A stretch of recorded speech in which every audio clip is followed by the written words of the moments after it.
What is going on, everybody? Happy Sunday again. Hope you enjoyed the Road America IndyCar race. Got my Road America hat. Bought this during the pandemic year 2020. Went there for the doubleheader. Didn't go this year, but I just got done watching it on Peacock. Joseph Newgarden won.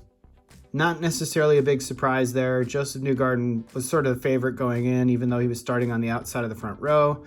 Didn't lead the initial kind of 16 laps of the race, but then when the pit stop sequence happened, he overtook Alexander Rossi, and that was pretty much all she wrote. A little bit of threat there at the restart near the end of the race, but we're going to get into that in a bit. So for those of you who watch this channel, this is Eat Rip Bet. John, I'm probably going to change the channel name to maybe like ERB Sports, Eat Rip Bet Sports, the things that I enjoy as hobbies. I also enjoy racing. Even though I bet on racing, I do enjoy racing. So not sure how to fit that in there, but I think ERB Sports is definitely going to roll off the tongue a little bit easier. So we're going to rebrand the channel now in a bit for ERB Sports. But we've been betting on DraftKings on the DraftKings app the last couple races, starting with the Indianapolis 500, following up with the Detroit Grand Prix last weekend, and now the Sancio Grand Prix at Road America. And folks, we are 3 for 3 on picking the winners for the DraftKings wagers. At the Indy 500, we were on Marcus Ericsson at 16-1.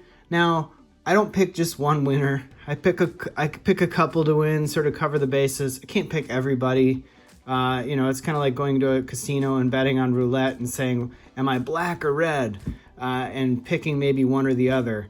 And in this case, I picked 4 drivers in the Indy 500. I had Ericsson, I think I had Dixon, I had Award, I had, can't remember who I had, but anyway, we had Ericsson, he won. Actually, I think I had like Castro Neves and a couple other drivers, but then when we went to Detroit, we had a couple more drivers there. We had picked 3. I ended up picking Willpower at 25-1. I had Alexander Rossi. I believe he was 14-1. I had Scott Dixon. I believe he was 12-1. And we ended up winning there with Willpower.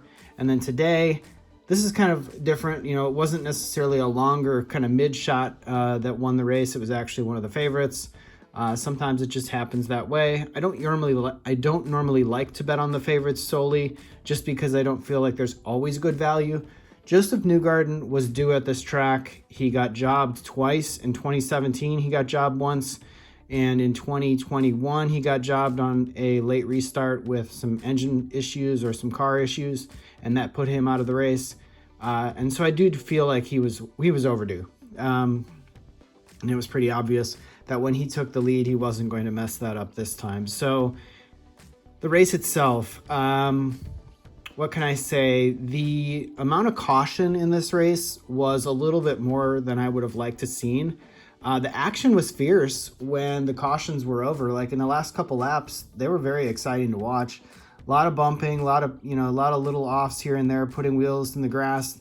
That Romain Grosjean move down into turn 5 was pretty crazy when he put 2 wheels into the grass between turns 4 and 5 there on that moraine sweep. At Road America, one of the fastest sections of the track, managed to keep it straight, improved his position, ended up finishing 4th. Good finish for him. Marcus Ericsson putting his teammate out early in the race. Although I don't know that he did it on purpose. It looked to me like it was maybe just a slight racing incident, and Alex Palou picked back his line and just kind of didn't really take into account that the way the turn was going to set up in turn 5, which is a pretty tight turn. It does have some room on the exit, but on the entry, it's pretty tight. And in that case, he was definitely putting his car in a little bit of a tough spot early in the race, and I felt like he could have given more room there.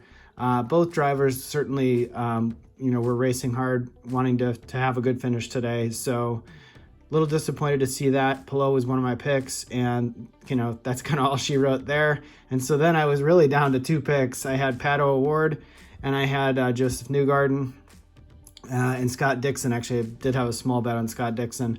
But Pato Award's engine failed, I think, late in the race, like around lap 50 or, somewhere around there. 50 or 48 or something. And he ended up running off in turn 13. And then late restart, Joseph Newgarden held off the onslaught of pressure from Alexander Rossi and Marcus Ericsson and pulled away to a pretty easy 2-second victory.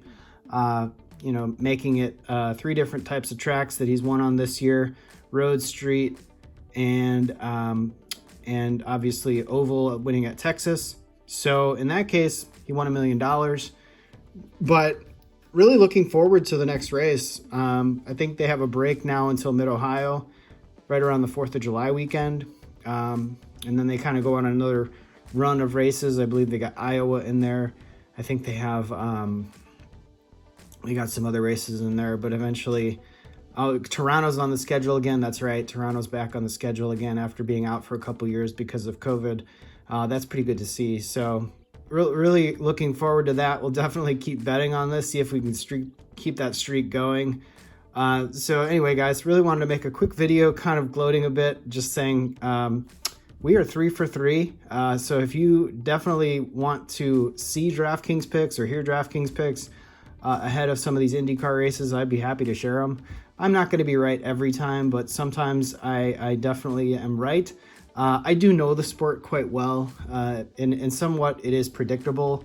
In the case that you could probably bet on 5 or 6 guys, and yes, the competition's tight, but going into a race, you can pretty much get a flavor for who the top 5 or 6 guys at each race are going to be if you pay attention to practice times, qualifying, and how the race itself will materialize when it comes to what type of car and team will get the job done.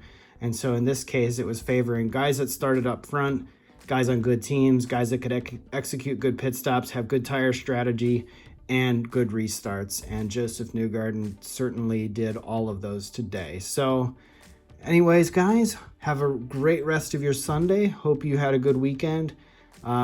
Stay safe out there, and I'll see you in the next video. Take care, everybody.